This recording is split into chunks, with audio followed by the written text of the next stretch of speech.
Assalamualaikum, selamat datang di channel Nasrani Indonesia yang terus membahas tentang agama, sains, dan sejarah.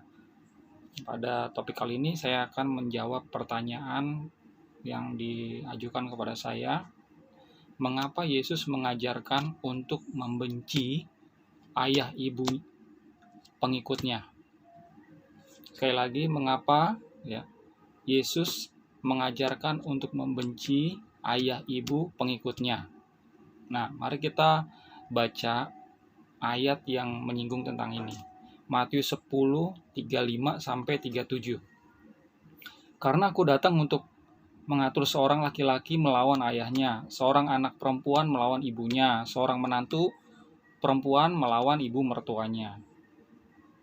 Dan musuh seseorang akan menjadi anggota keluarganya sendiri.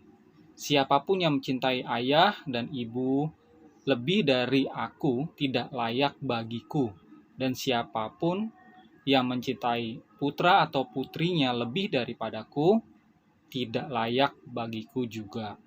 Nah, kenapa Yesus mengajarkan hal ini kepada bangsa Yahudi saat itu?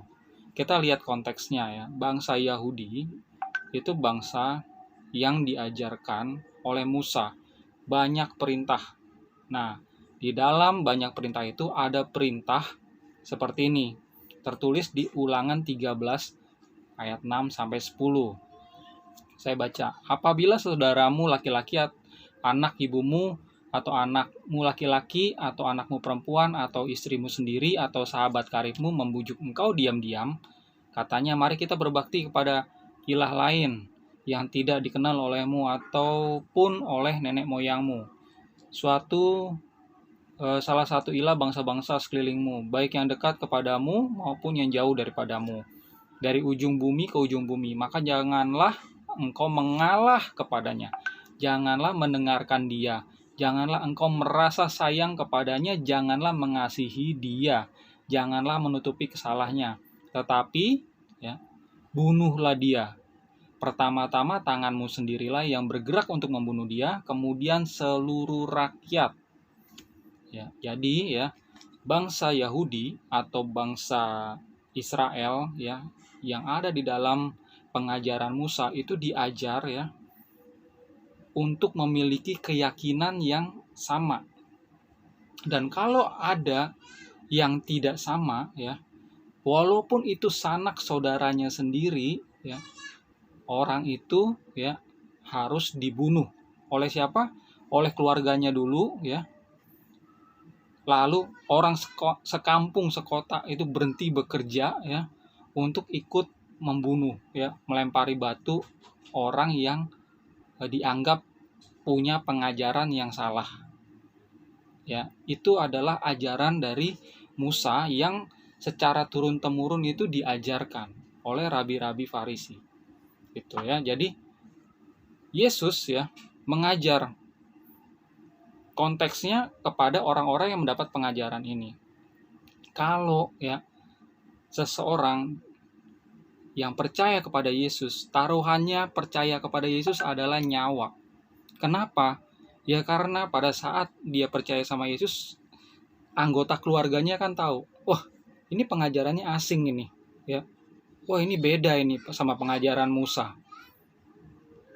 Kalau dia nggak mau bertobat, nggak mau mengakui kesalahan ajaran Yesus maka hukumannya itu tadi, saudara-saudaranya sendiri yang akan merajam dia, lalu orang sekampung melempari dia dengan batu sampai dia mati. Jadi Yesus mengajarkan para muridnya itu harus punya keyakinan yang teguh. Para muridnya itu nggak setengah-setengah. Kalau mau percaya ikut Yesus. Taruhannya apa? Yaitu dia. Nyawa taruhannya. Kamu harus berani untuk dimusuhi sama orang satu keluarga. Musuhmu itu keluargamu sendiri. Itu berbeda sama ajaran politeis Bangsa-bangsa politeis ayahnya menyembah A, istrinya atau ibunya anak-anak itu menyembah dewa B dan dewa A, anak-anaknya menyembah A, B, dan dewa C, dewa D, itu bebas. Itu bangsa politeis. Nah, kalau bangsa monoteis Yahudi itu tidak demikian, ya. Kalau ada yang mencoba, ya, keluar dari ajaran, ya, taruhannya adalah nyawa, ya. Begitu dia masuk di dalam pengajaran Musa, ya, tidak ada jalan pintu keluar, sebenarnya nggak ada, ya. Kalau mau murtad, taruhannya adalah nyawa, kematian. Oleh karena itu Yesus memang dengan tegas, ya. Yesus di sini mengajarkan kalau pengikutnya, ya, orang Yahudi khususnya, ya, itu harus berani, ya, harus berani membenci keluarganya sendiri untuk mengikuti dia, ya.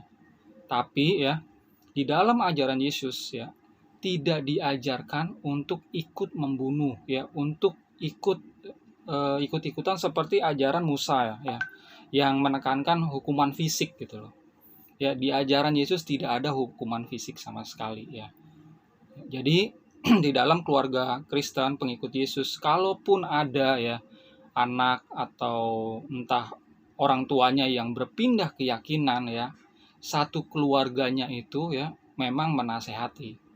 Tapi kalau memang sudah punya keyakinan yang berbeda, ya, ya paling enggak itu dikucilkan dari lingkungan gereja saja, ya. Tidak ada istilahnya, oh ini harus dihukum rajam. Tidak ada istilahnya ini harus dibunuh juga. Jadi ajaran Musa dan ajaran Yesus itu memang berbeda, ya. Demikian aja yang bisa saya share. Kalau Bapak Ibu masih ada pertanyaan, silakan posting pertanyaan di bawah. Dan kalau berkenan, subscribe dan like video ini. Terima kasih. Shalom.